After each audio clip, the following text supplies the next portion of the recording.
I refused to tell my few friends and my relatives of my coming departure. I feared it would, through gossip and secrecy, return to my parents.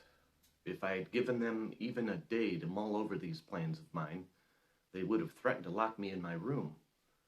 My parents did not commit themselves to such treasured professional pursuits. My father was a secretary, my mother a secretary, but they had nevertheless earned a decent life for themselves and lived comfortably. Part of my resolve emerged from the guilt I felt living off their retirement fund. The wine cellar paid poorly, and by the end of the week, I always needed for mother or father to open their purse and slip me coin. My father dedicated much of his time to taxidermy. He had always argued the problem with today's youth were not issues of work ethics or morals, but a lack of hobbies. He suggested that if the youth were to pay greater attention to their hobbies, whether that be the building of ships in a bottle, gardening, or sports betting, then their problems would vanish just as quickly. While I was devoted to my empirical studies and to my work as a poet, I obtained no such leisurely practices. A father did not consider verse a hobby proper.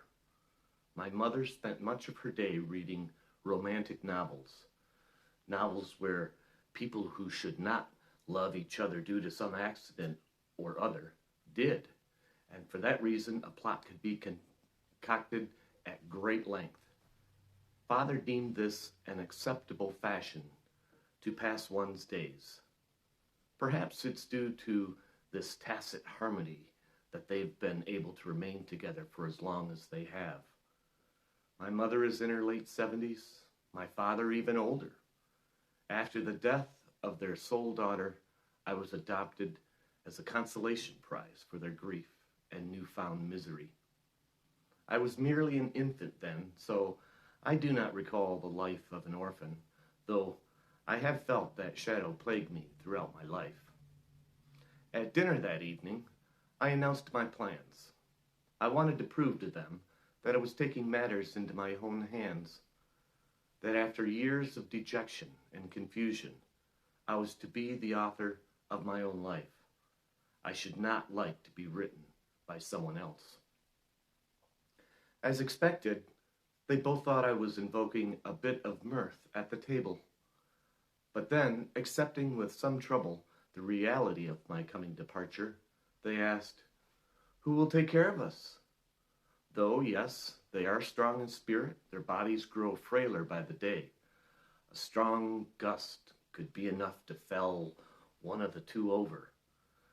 Thankfully, they did not go out of doors often. As it was, they had most of their requirements delivered to them. Their foodstuffs, their medicines, their slight pleasures, alcohol, pipe tobacco, the local rag. I was delivery boy of all of them. Moreover, my father said, "We shall be lonely. With whom shall we sup?" "I've arranged for your loneliness, Father. The neighborhood boy whom I've introduced after far-reaching deliberation will not only perform the standard delivery duties, but will join you for dinner as well." "Father, he has a stamp collection." This latter bit was an outright lie, and as I had planned it, visibly quelled my father's unease. He drummed his knuckles on the tabletop. Yes, the image of stamps gathered in a pre-processing volume was visible through my father's very forehead. Mother was not as easily satisfied. "That boy smells of seawater, something seawater-like," she said.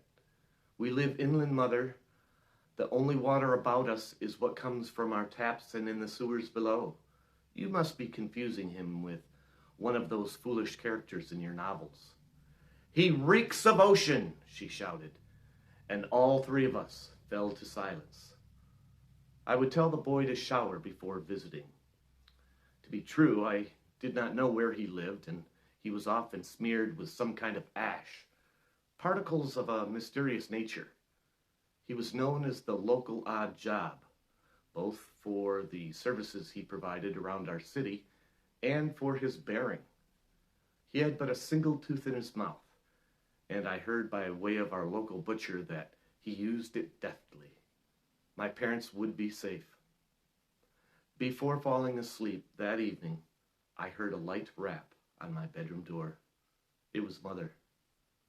"And what will you be doing there, at this esoteric fish country?" she asked. Our dinner had ended curtly. First, with a dismal of my resolve, followed by a quiet acceptance of that which my parents had no power to change. "I will be teaching mathematics, Mother," I said, lying in bed, duvet covering me from toe to forehead, unable to feel sleep within my body, as was usually the case. She shut the door without saying good night.